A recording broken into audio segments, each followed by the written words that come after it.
ಕಾಗೋಳಿ ಚಳುವಳಿಯ ನೆನಪಿನ 75ನೇ ಸಂಭ್ರಮ ಹಾಗೂ ಹಿರಿಯ ರಾಜಕೀಯ ಮುತ್ಸದಿ ಮಾಜಿ ಶಾಸಕರಾದ ಹೊಸನಗರದ ಬಿ ಸ್ವಾಮಿರಾಜ್ ಅವರಿಗೆ ಡಾಕ್ಟರ್ ಎಚ್ ಗಣಪತಿಯಪ್ಪ ನೇಗಿಲ ಯೋಗಿ ರಾಜ್ಯ ಮಟ್ಟದ ಪ್ರಶಸ್ತಿ ಪ್ರದಾನ ಹಾಗೂ ಭೂಮಿ ಬದುಕು ಈ ಹೊತ್ತಿನ ಆತಂಕಗಳು ಉಪನ್ಯಾಸ ಕಾರ್ಯಕ್ರಮವನ್ನು ಏಪ್ರಿಲ್ 18ರಂದು ಶನಿವಾರ ಸಂಜೆ 6ಕ್ಕೆ ಸಾಗರದ ಶೃಂಗೇರಿ ಶಂಕರ ಮಠದಲ್ಲಿ ಆಯೋಜಿಸಲಾಗಿದೆ ಎಂದು ಟ್ರಸ್ಟ್ನ ಅಧ್ಯಕ್ಷರಾದ ಉಮೇಶ್ ಹಿರೇನೆಲ್ಲೂರು ಅವರು ಹೇಳಿದರು.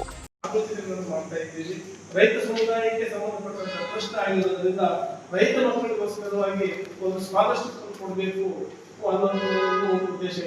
ಸಾಗರದ ಪತ್ರಿಕಾ ಭವನದಲ್ಲಿ ಪತ್ರಿಕಾಗೋಷ್ಠಿಯಲ್ಲಿ ಮಾತನಾಡಿದ ಅವರು, ರಾಜ್ಯದಲ್ಲಿ ಭೂಮಿ ಹಕ್ಕಿಗಾಗಿ ನಡೆದ ಚಳುವಳಿ, ರೈತರ ಭೂಮಿಗಾಗಿ ಹೋರಾಟ ನಡೆಸಿದ 2ನೇ ಸ್ವಾತಂತ್ರ್ಯ ಚಳುವಳಿ ಸ್ಮರಣೆಗಾಗಿ ವಿಶೇಷ ಕಾರ್ಯಕ್ರಮವನ್ನು ಆಯೋಜಿಸಿದ್ದೇವೆ ಎಂದರು.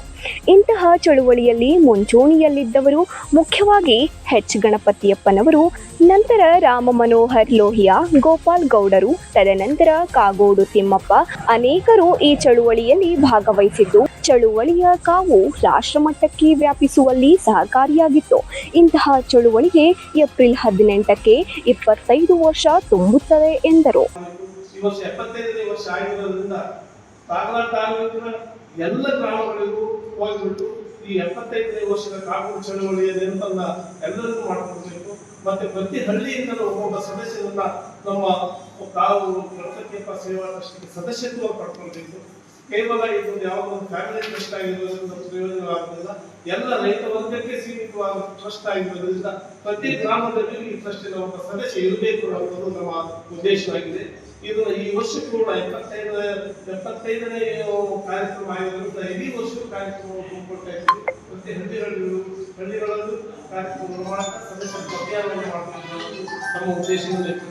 ಹೊಸನಗರ ಕ್ಷೇತ್ರಕ್ಕಾಗಿ 96ರ ಹರಿಯದಲ್ಲಿ 45 ಕಿಲೋಮೀಟರ್ ಕಾಲ್ನಡಿಗೆ ಸೇರಿದಂತೆ ಇನ್ನೂ ಅನೇಕ ಹೋರಾಟಗಳನ್ನು ಹಮ್ಮಿಕೊಂಡು ಸಮಾಜದ ಕಟ್ಟಕಡೆಯ ಜನರಿಗೆ ನ್ಯಾಯ ಒದಗಿಸಿಕೊಡುವಲ್ಲಿ ತಮ್ಮ ಸೇವೆಯನ್ನ ಮುಂದುವರಿಸಿದ್ದಾರೆ ಎಂದರು. ರವಿ 9 ಲೈವ್ ನ್ಯೂಸ್ ಸಾಗರ.